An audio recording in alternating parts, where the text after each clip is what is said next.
Winter tree care and repair. In my area, Zone 6, Southeast Colorado, fruit trees like this apple are dormant in the winter. Those of us in areas like this might not think a whole lot about tree care during this time of the year. The high plains can be a tricky area to grow fruit trees. We can get wide temperature and weather fluctuations. It's been an abnormally warm winter this year.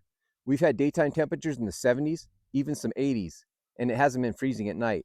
This warm winter weather has got me worried about my fruit trees. Sometimes trees can get tricked. They think that spring has arrived early, they come out of dormancy, sap starts to flow, but then the winter weather comes back and the sap freezes in the trunk. This can cause severe damage on the trunks of these trees, usually on the south side. It's called winter sunscald, and today I want to show you some of the tree damage in my garden and share what I've learned, sometimes the hard way, about growing fruit trees in a harsh climate. Let's take a look at this apple tree first. It has received a little sunscald damage on the trunk, but it wasn't enough to kill the cambium layer. The bark is scarred and thickened, which is a good thing, but there's that green cambium layer, life below. It's easier to see the cambium layer on this tender bark. Where there's green, there's life. Sunscald happens when warm winter or early spring sun heats the trunk, especially on the south-facing side of a tree. That warmth wakes the cambium layer just below the bark, where sap flows and new cells grow and divide. Sometimes here in the Great Plains we'll get a string of warm days in the spring. Then a cold front moves in. Temperatures drop fast, sometimes from 80 or 90 degrees back into the 20s. That can freeze the liquid in the active cambium layer and damage tissue. This usually happens in spring, but this year's warm winter has pushed this risk much earlier. In the northern hemisphere, the winter and spring sun stays low in the southern sky. That's why sunscald usually always affects the south-facing side of a tree trunk. The north side stays shaded, cool, and dormant. Now let's look at one of my apple trees that has severe sunscald damage. This happened 2 springs ago. The entire south-facing side of this tree trunk died. The bark split, peeled, and eventually fell off. But there is hope. The tree survived because the north-facing side remained dormant. As you can see here, the tree is slowly growing new tissue around the damaged area. Over time, hopefully in a few years, it may completely grow back over this dead wood core.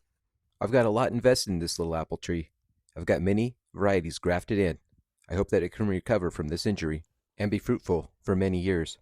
One of the simplest ways to prevent sunscald is to paint your tree trunks white. White paint helps reflect the sun's light and heat. Use latex paint, not oil, and thin it with water. Make it more of a whitewash. There are specialty tree paints available made just for this purpose.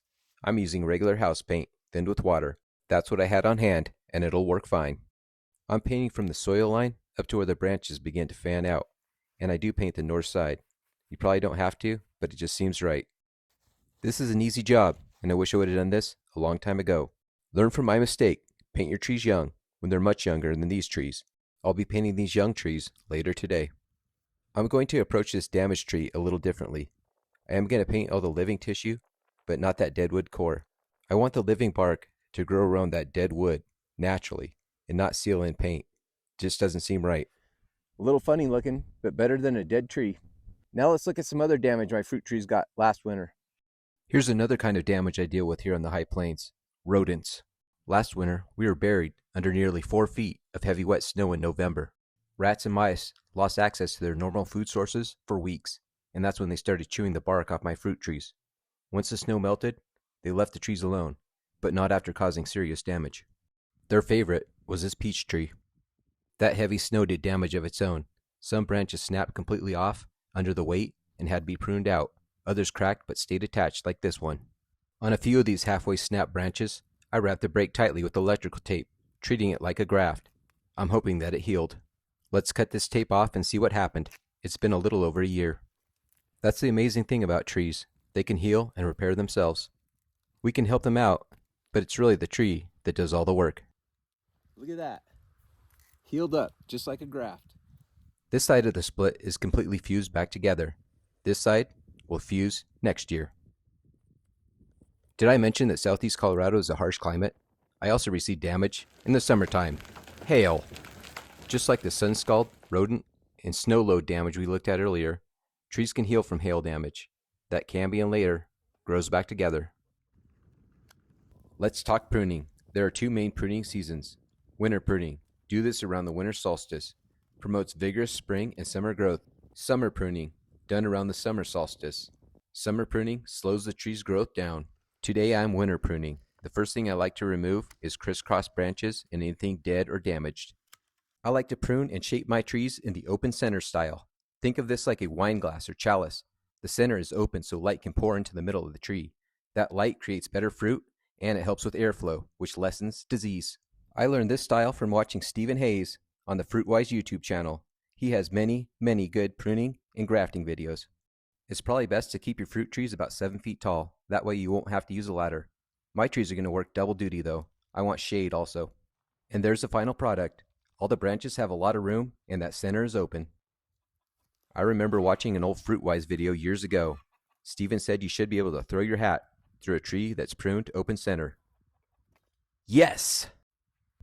Winter might seem like a quiet, peaceful time in the garden, but a lot's happening under the ground and under that tree bark.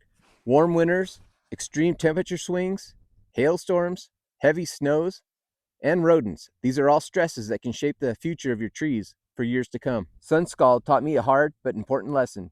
Prevention is far easier than repair. Paint those trees while they're young. If you're growing fruit trees in a harsh climate like I am, don't assume that dormancy in winter means safety. Learn from my mistake. I'll see you next time at the Windmill Garden. Happy New Year, 2026.